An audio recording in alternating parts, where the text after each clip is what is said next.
ইচ্ছে করলো একটু গিলে গলা পোস্ত খাবো।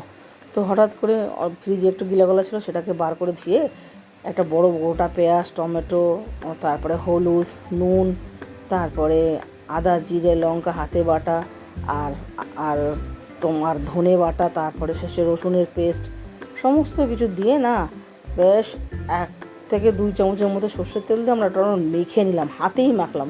মেখে ওদিকে রেখে দিলাম।